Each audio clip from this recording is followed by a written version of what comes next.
DCAP number 1, investigating food dyes in sport beverages. Several sports drinks contain FD&C blue number 1 food dye.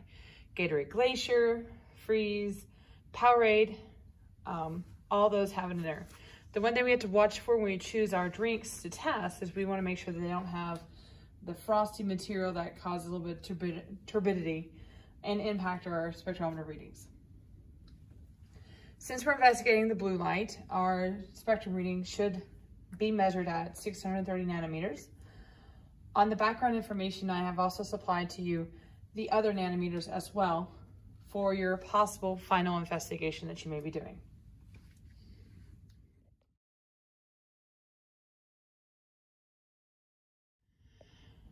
One thing you might want to look over again is your electromagnetic wavelengths as a reminder of why we chose the wavelength we did, and to remind yourself about what the wavelengths tell us about the atomic structure in that substance. So make sure to refer and look over that.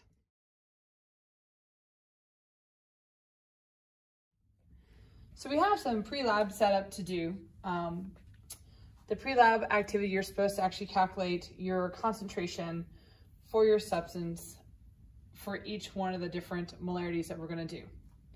And you will need that before you come in for this class.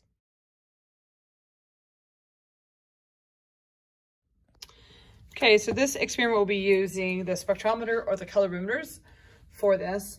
And you will need to make sure that you link your spectrometer or colorimeter to your iPad. And then once you have that, we are going to go to transmittance and choose Beer's Law. Now, if you've not connected it, it will send up this warning, hey, we haven't connected one. It should pop up automatically and link to it as long as you have your Wi-Fi up and running.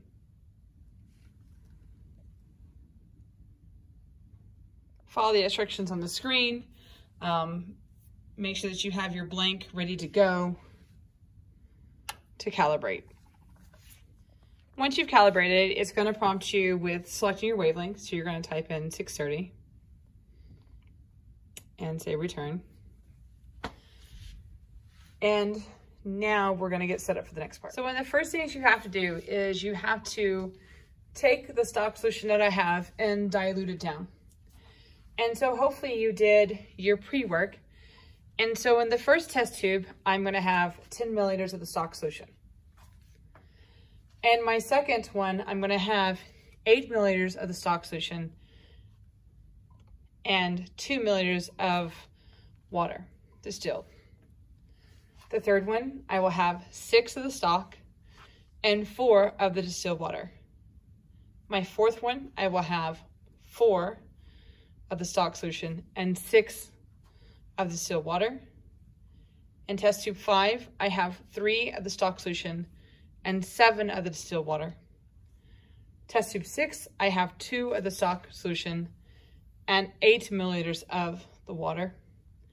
Test tube 7, I have 1 milliliter of the stock solution and 9 of the distilled water. And for test tube 8, I have no stock solution at all. Once you have this, we're going to start our run. And one of the first ones we're going to do is obviously our blank, which should have 0 absorptions whatsoever. Okay, so we're going to say collect, and it says 99% transmittance, and I'm going to say keep. And for that concentration, because that's my water, I say 0. And so we repeat this. We make sure we wipe off the side, ridges towards the front, and we say, I've noticed a change. That seems reasonable. I'll say keep, and I calculated earlier that this is 7.57 E -7. And I'm going to repeat this until I get them all done.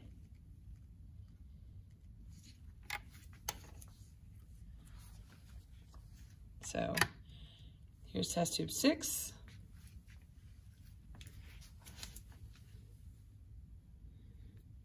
You got to give it a little bit. That seems like a reasonable number. I'm going to say keep. I calculated 1.51. E, -6.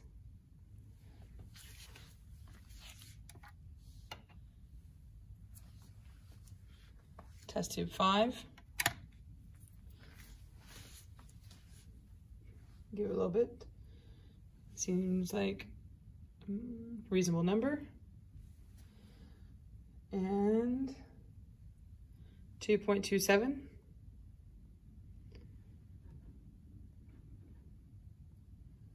-6.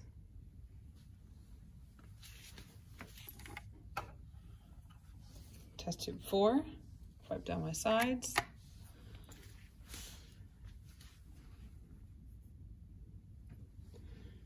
Okay, keep. 3.03.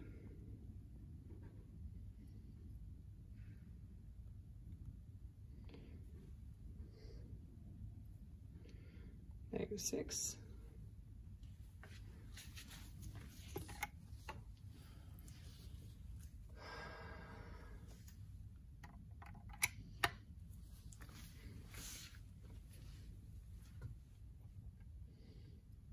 Okay, keep.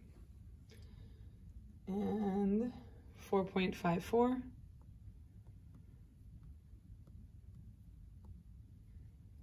-6. So keep point. And test tube 2. Oops.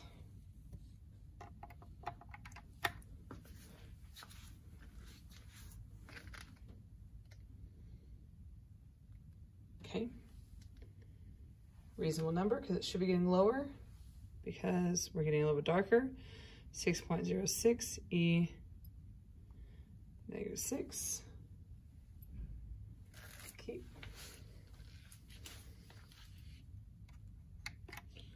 And last one. Test tube number 1.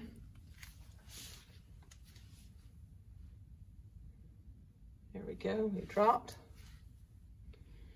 We're gonna say keep. 7.57. And an E, -6. And so we've got our data. Okay, so what we want to do is we've stopped our data collection. We want to come down here. We want to edit our graph. We want to name what our graph is. So this is food dyes, blue, and it's number 1. Okay. And I like to have some lines. So I didn't have quite a perfect graph here, and that's okay. Let's just go ahead and let's apply a curve fit. All right, line doesn't quite make it, and then we're going to talk about that too. And why it's not a perfectly straight line. But I want you to save your data, and then there is some calculation work that we have to do. Here's the last thing. So once you have done this, you have a final investigation due. So you do your first run, and you get your data on the FD number 1. You're looking at the concentration versus transmittance. That's great. Option A, you can test different blue drinks and determine the amount of blue number 1 in each. Option B, you can run the different FD and C dyes and then run a drink that contains that dye in order to determine the amount of food dye in that solution. So instead of being limited to just the blue 1, you're more than welcome to try maybe a red, maybe a yellow. And you're welcome to choose that if you want to do that. Option C, you may try a drink that has multiple food dyes. A lot of the stuff like Kool-Aid and our other drinks will have more than just one food dye in there. So you're welcome to run to see if you can identify those dyes that are in there and then try to figure out the amount that's in each one. Option D, this is kind of an interesting one. You may choose to run an analysis and a comparison between petroleum-based food dyes, like the HEB brand here, versus the natural food colors from Adam's extract that it contains no artificial dyes.